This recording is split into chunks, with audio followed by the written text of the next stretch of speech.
Hi everyone, this is just a quick video to highlight and show you how to use a referencing tool in Microsoft Word. So referencing as a concept is where we are trying to use other sources when we do academic writing to support our own discussions and arguments. And the idea is that we are informing ourselves on a certain topic by using other people's views. And then we build our own case on the back of that. So the idea with referencing is showing the different sources as and where you discuss them. So depending on the level you are studying, you are required to actually show in the academic piece where and how you've used the sources. So for this, there is a tool in Microsoft Word, and as long as you have a more recent edition, anything from 2003 onwards, it will include that as part of the standard Microsoft Word package. So in the tool, there is a couple of different approaches you could use. The most commonly used referencing styles that is used tend to be the Harvard referencing system or the British numeric system. For most part, I'm going to be showing you the Harvard referencing system as that's the more common and more popular one, but there is other styles as well in this particular tool.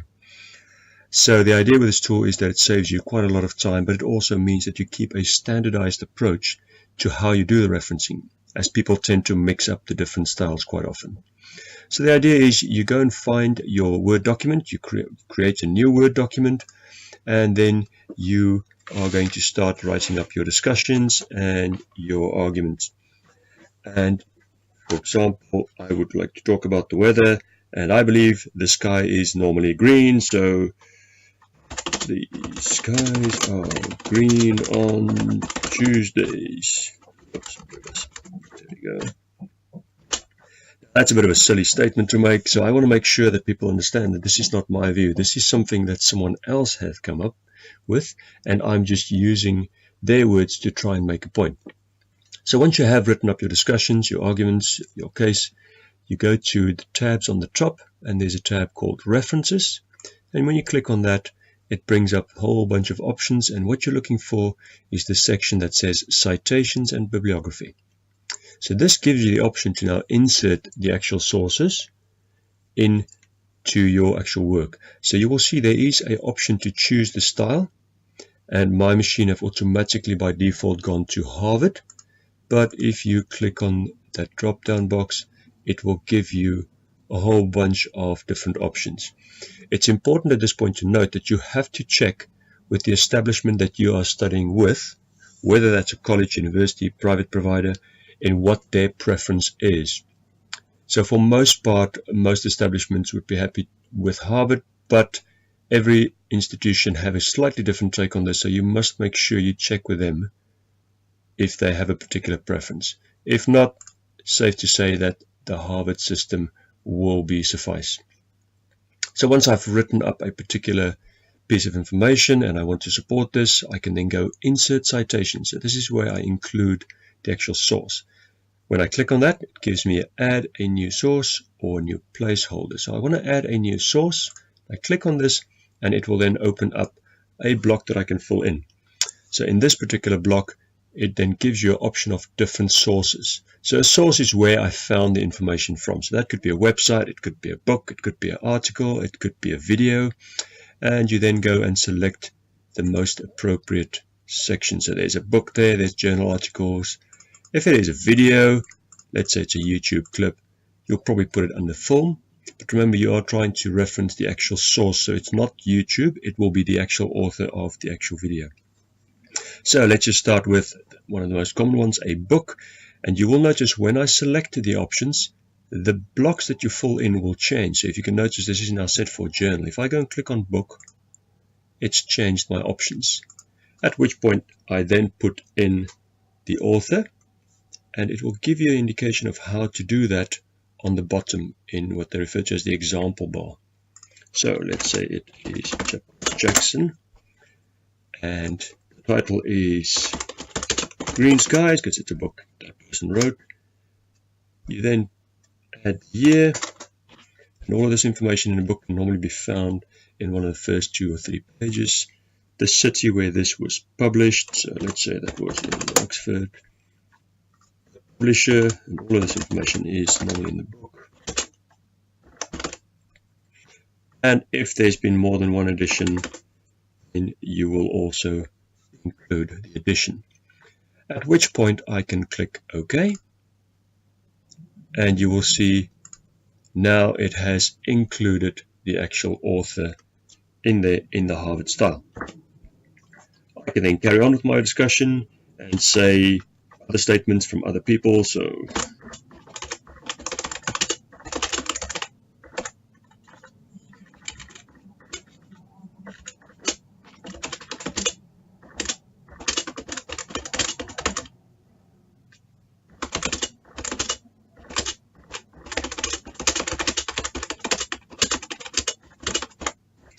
now I've made a different statement there. I'm contradicting this first author, and I'm saying that on Wednesday the sky appears to be slightly pink, and this is because of the angle we see it at. Again, I've informed my discussion from somewhere else, and again I can go up to the references, and if I click on Insert Citation now, my previous source have now been saved. So over the time of your studies, you may find that you refer to some of the sources in different ways, in different contexts. So it will already be saved in there. You don't have to type in all the information again. You may have to edit the source slightly if you're using a different part of it, but for most part the source is saved. But now let's say we want to add another source, and let's go to one of the more commonly used ones now, a website. So you will see again, when I click on website, it's going to change the options, and there we go. So in the first instance, you are trying to find the author. So if the author is on the website, you will put their name. If not, then you will go and put a corporate author. So that's normally the company's name. So let's say Weatherwatch is the actual corporate author. So the name of the web page would be Color of Skies, for example, and then the year that they've published that particular article on the site. If you cannot find that, you leave that blank, because it will also say the year you've accessed. So let's say the year you've accessed it, and again you'll see the example on the bottom. So the month, and then you can also put the day that you have done this on. It's only at this point that you put full URL. There's an example there. So it tends to be a whole hyperlink that you can get from the actual site.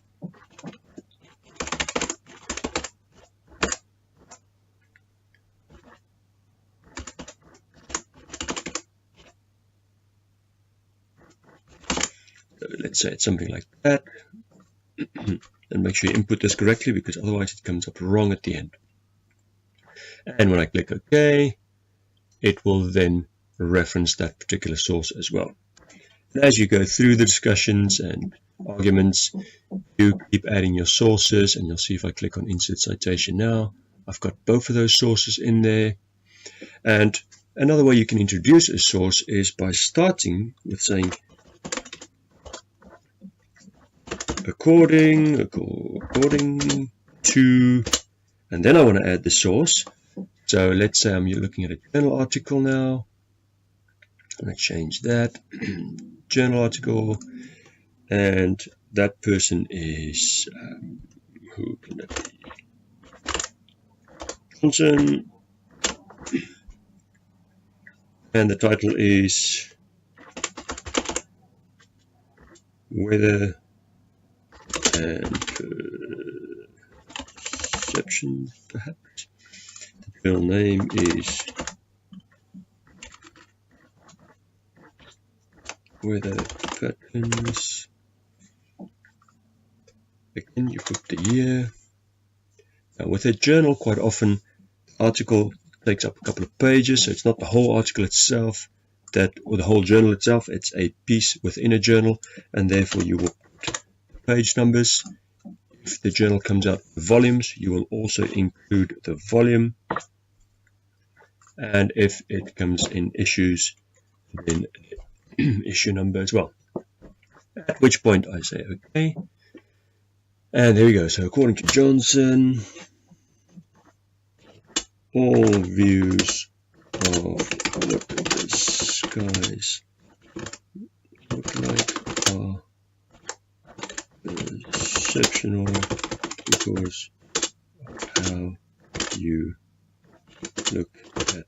it. Let's say that was the statement I'm making.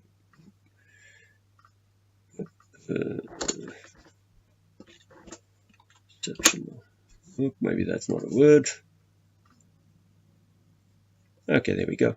But now, as you can see, Johnson is in brackets. Now, the right way to do this, if I'm actually mentioning the author as part of my sentence, he can't be in the bracket. He needs to be outside of the actual bracket as he is part of the sentence. In this case, I wasn't actually referring to the author. I'm just talking about the topic, and the author sits aside.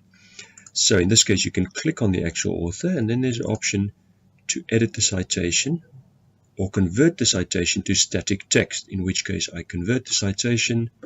Now I can change that, and you can see I can put the bracket around the year, which is how the Harvard Convention would like me to do this.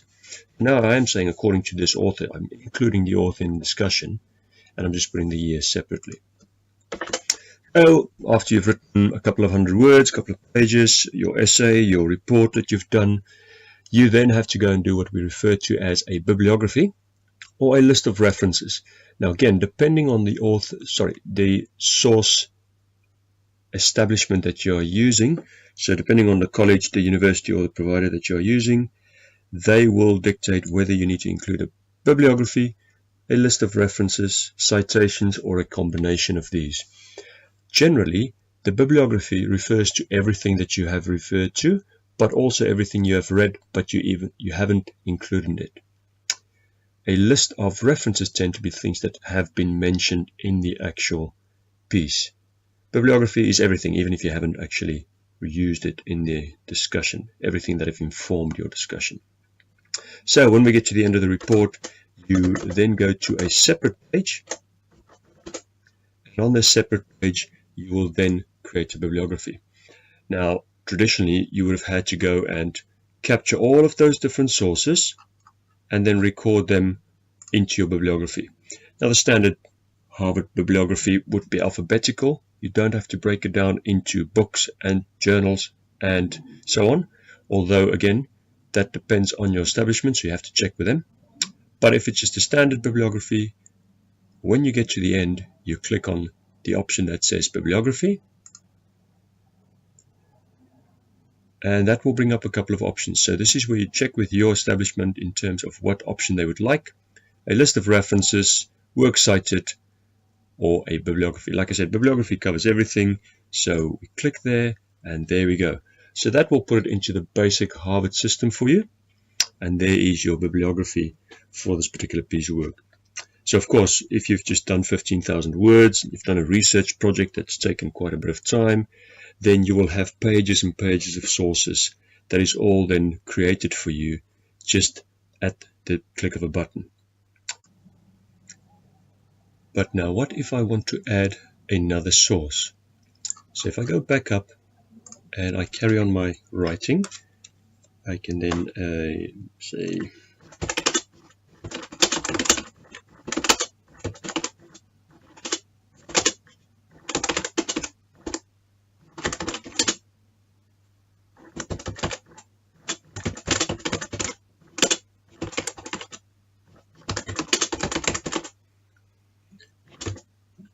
okay, so let's say that's the statement I wanted to make. The skies are always blue as it never changes color, only people's perceptions change, and I want to include another source. So then I go insert citation, add a new source, and then let's say we want to look at a report, and the author is Crucial,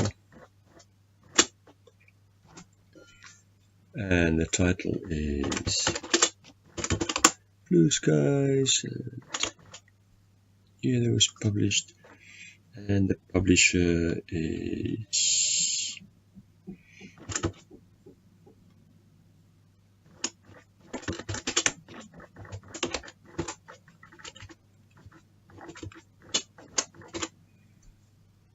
there we go, and let's say that Cambridge. So again, you fill in all the information and it'll give you examples for all of those, and I say OK. Great, so now I've included another source in my actual discussion in the script. So let's just see. So it was Grimshaw 2017. Oh, so Grimshaw is not there. So now what? So as you hover over the actual bibliography, you will see it changes slightly in color. If you click on this, it then gives you the option to update citations and bibliography. And as you can see, currently there is 4 sources. I've added 1 or 2 more. I click update, and there we go. There's Grimshaw in there as well now, and we are up to date. So not only does this save you lots of time, but it also means that you keep a consistent approach to how you actually do your referencing, which is a key part of what we're looking for, is that if you're going to be applying it, do it consistently. This, of course, also means it's done in Harvard, but as I keep re-emphasizing, you must check with your establishment what their preferred referencing style is and apply it accordingly. Also, check whether they want a bibliography, a list of references, or a combination of things. Generally, putting a bibliography tends to cover it for most part. Good, so hopefully that saves you a bit of time in the future, and it just makes it a bit easier, less stress and anxiety around thinking about referencing, gives you more opportunity to just focus on answering the question and getting the highest possible grade. Good luck and enjoy.